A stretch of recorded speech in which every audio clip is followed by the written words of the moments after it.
Cheers! My name is Erika Dreyer and welcome back to our episode of Generation C, which stands for Creation, Connection and Creativity. Before I start with what we've prepared for you, allow me to tell you where you can catch us. 2 p.m. on our socials, 5 p.m. on our channels DSTV 285 and GoTV 25. And also catch us on our one-pager from the newspapers Namibian Sun, Republican and AZ. Well, let's not keep the headmaster waiting.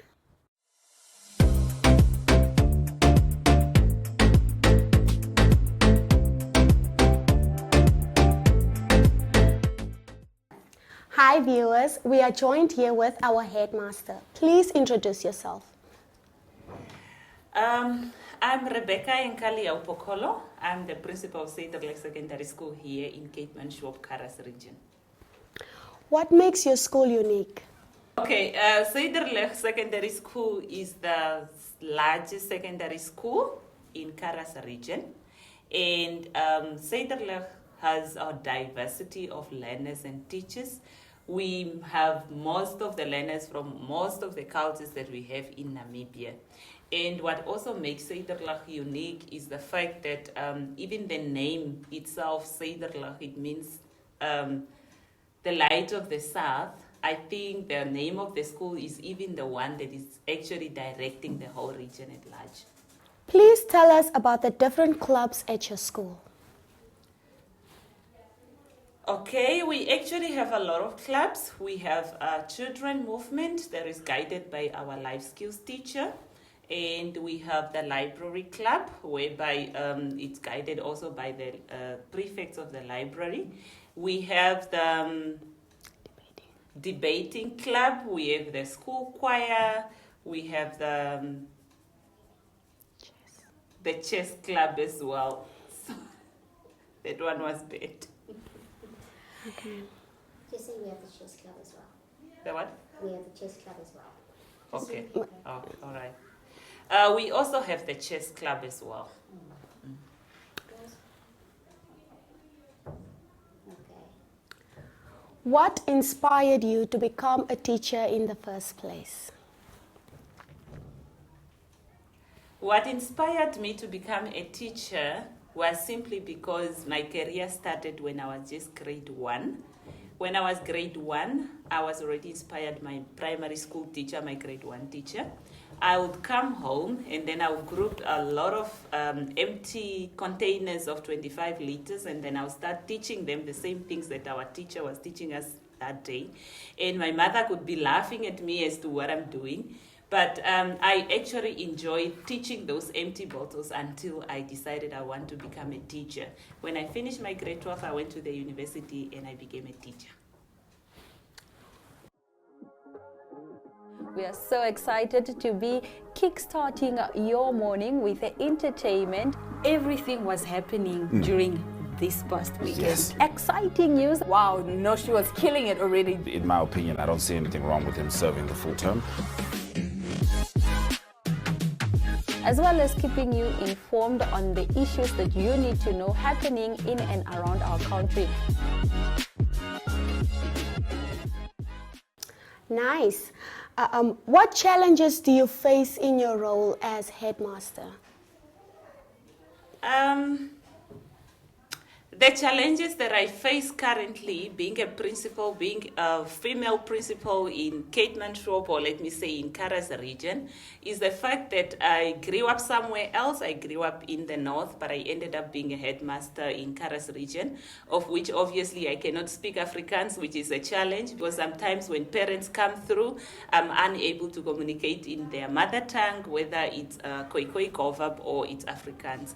Another challenge that I'm also experiencing is the fact that I still have to teach as a headmaster, and at some point I have a lot of office work that I need to finish and complete, But due to the fact that I still need to teach the 25%, that one is a challenge to me. Another challenge that I also experience being a headmaster is the fact that most of our learners don't really want to be in class, and that makes me spend most of my time, instead of being in the office coming up with new policies for the school or at least better activities, I spend most of the time teaching learners to go to the classes.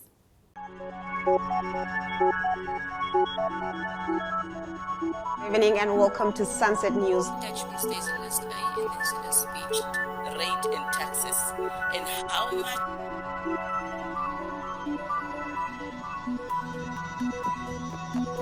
After the break, we take a look at the sports. We bring you Economic indicators, tomorrow's weather, and sports. I am Aina Raiza Kweo.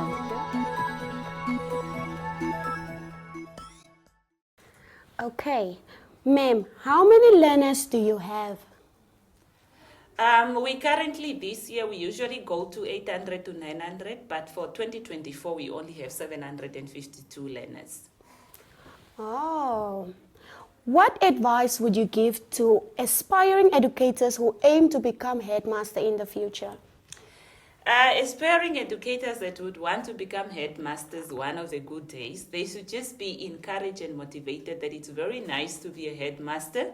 You tend not to teach a lot of lessons, you only have few lessons, and also you tend to know your colleagues that you are working with, you tend to enjoy the respect that you are getting from each and every one of you. Thank you, ma'am, for answering our questions. Welcome, Erika. Thank you. Now we're gonna be moving on to the cultural segment.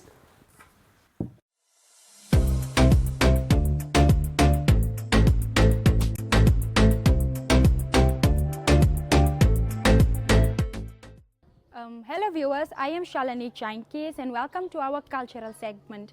First on the list we have dancing.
Welcome back guys, and today we are here with the debate team.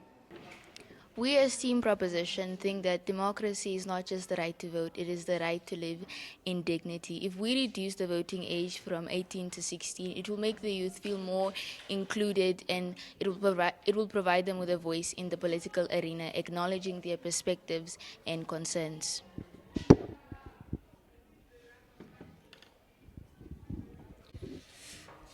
Today we stand on the precipice of change, contemplating a policy that could redefine the very fabric of our democratic society. We firmly believe that extending the vote age limit to 16 years of age is not only a necessary step towards inclusivity, but also a pragmatic decision that carries numerous benefits for the nation. So I have 2 points, which is equal rights and diverse perspectives. Denying 16-year-olds the right to vote undermines the principle of equality and fairness in a democratic society. If individuals are expected to assume adult responsibilities such as paying taxes and adhering to law at the age of 16, they should also have the right to participate fully in democratic processes. The other one is diverse perspectives. Younger voters bring fresh perspectives and ideas to the political arena. Their unique experiences and viewpoints can lead to more innovative solutions to societal challenges and contribute to a more dynamic political landscape. Greetings, House at Large. I would like to sum up my team's case by saying that we have mentioned all the inversive points that would structure the team's argument by arguing that we feel that voters have the equal rights to take part in the political arenas, that we should not neglect young voters to take part, and we should also give them their voice, because each and every one of us in Namibia has the right to join their own political party and vote for their choice. I thank you. Monica Crowley once said that as much as voting is an emotional act, it is an intellectual one. As introduced before, I am Emanuela Kuhlman, your first speaker for Team Opposition. Today we are debating on a topic of utmost importance, which is reducing the age of voting from 18 to 16 years of age for the next national elections.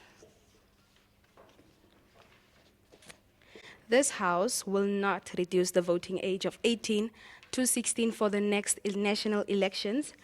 Reason being that my first point of analysis will be that lack of knowledge and understanding. As much as young people want to vote or make a difference in the vote, we don't really understand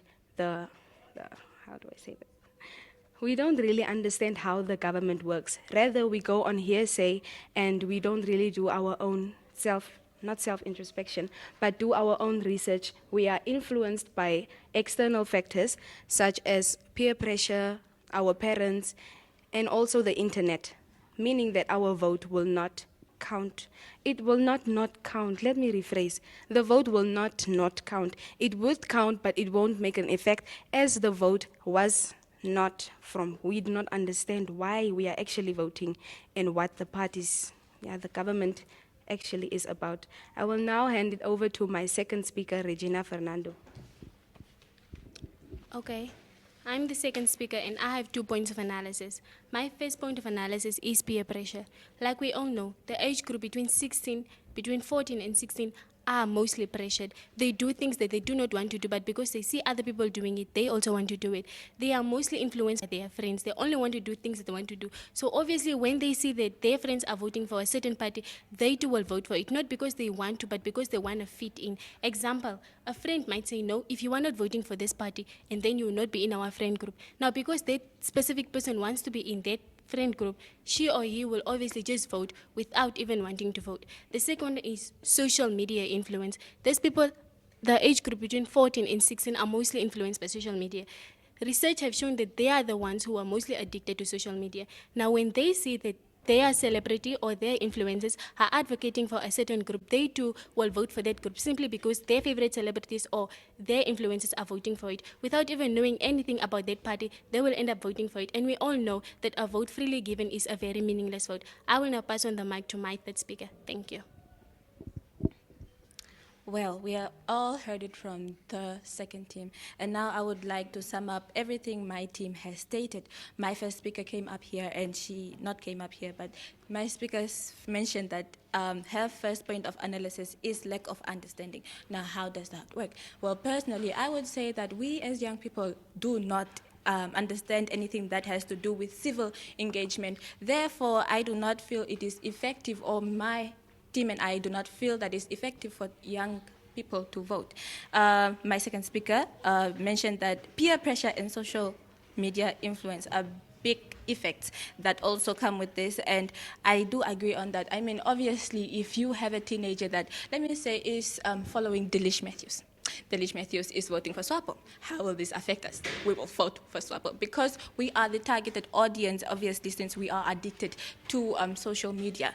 And to sum up all of this, I would like to say that no, young people should not be engaging in civil matters. And that is basically because we do not have the basic understanding and the dynamic politic dimension which we lack information on. We agree to disagree.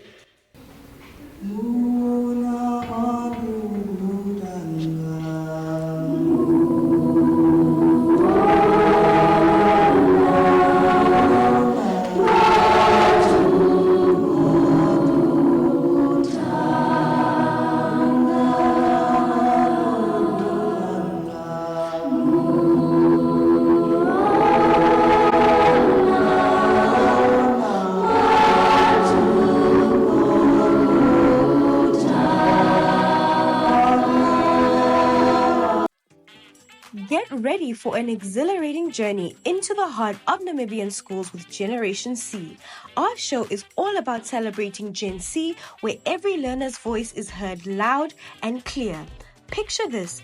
Each school taking part in the My Zone School project gets their very own dynamic 26-minute spotlight show packed with passion, talent, and undeniable spirit of the Namibian youth. But wait, there's more. You can catch all the actions and inspiration on DSTV channel 285 and GoTV channel 25 every Thursday at 5 p.m. We are also on social media platforms at 2 p.m. So set your reminders and gather your friends and family for an unforgettable viewing experience. Dive into My Zone socials for an exclusive behind-the-scenes content, interviews, and more starting at 2 p.m. It's your chance to connect with the incredible individuals shaping the future of Namibia's education landscape. Don't miss out on the energy, the passion, and the unstoppable spirit of Generation C. Tune in, join the conversation, and be part of something truly special.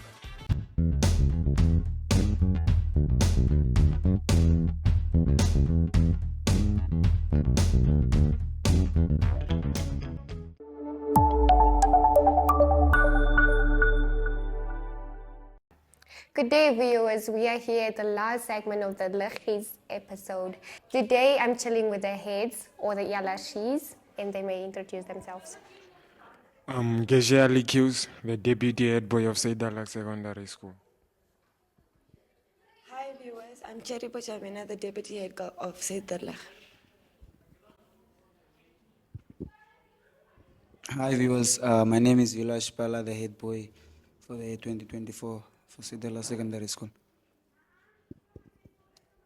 Hi viewers, I am Jandriana van Staden, the head girl for 2024 Saidalak Secondary School. Okay, and I am Rubia Paulus, gonna start with the questions. Okay, so how has your experience been as an Yalashi at Saidalak Secondary School? So I have been an LRC for the past 2 years. Being an LRC is quite challenging. Gaining the status of being an LRC is a big achievement, but it comes with big responsibility because you have to deal with different children or learners coming from different backgrounds. So you really don't know how to act to certain actions that a learner brings forth. So the experience that I've had for the past 2 years have been quite tough, but also fun at the same time. Thank you. So the next question goes to Vilo Ashipala. Vilo Ashipala, can you please tell us the challenges you have overcome or accomplished throughout the year as being in LRT? Okay, talking of challenges, one of the biggest challenges is gaining the respect from learners because of my height, but that I overcame, I faced it with pride, and then I overcame it with the magic of kindness, where I was kind to people, meaning that for one to be able to be heard by others, you have to be kind. That's what I've learned. And talking of accomplishments, the year just started, and for this year, I still have no accomplishment, but by the end of the year, I will have a lot of accomplishments because we have a lot in plan. So the next question goes to Cheripo. Cheripo, I would like to know, what are the projects you as an ELRC has been working on?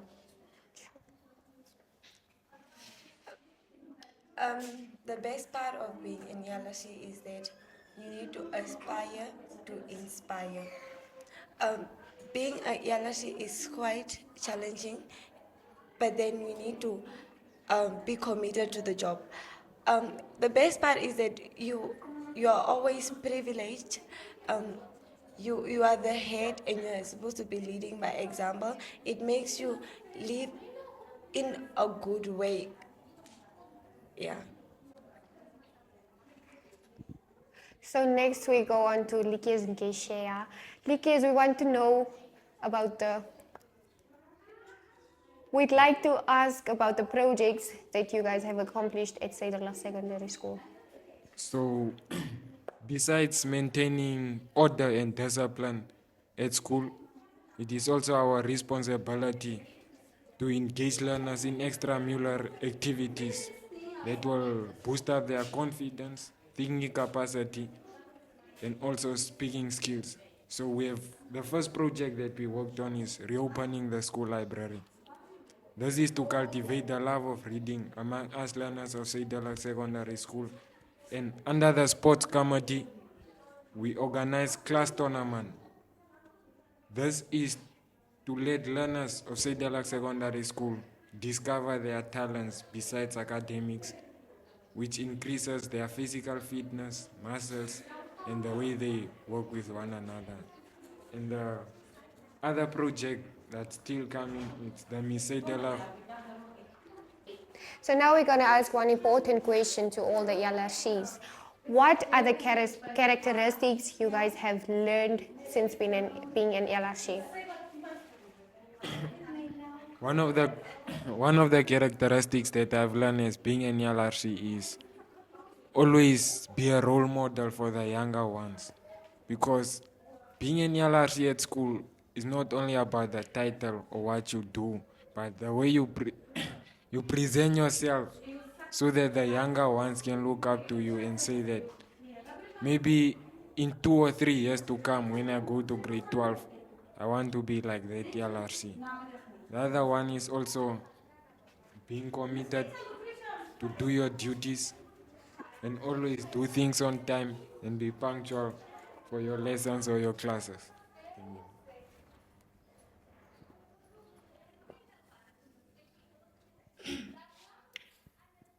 What I've learned is that leaders are born and not trained. As a leader throughout the 2 years, I have learned that commitment is the most important thing, and respect towards others, and you should know how to approach others.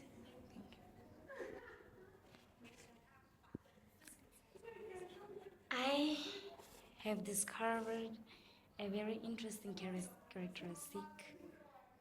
So I've discovered that when you are in ELRC, you need to be a very good example, because each and every learner at the school looks up to you. So you need to be the person that shows an example to what others need to do. Because when you are not the example, they will also not respect their teachers and so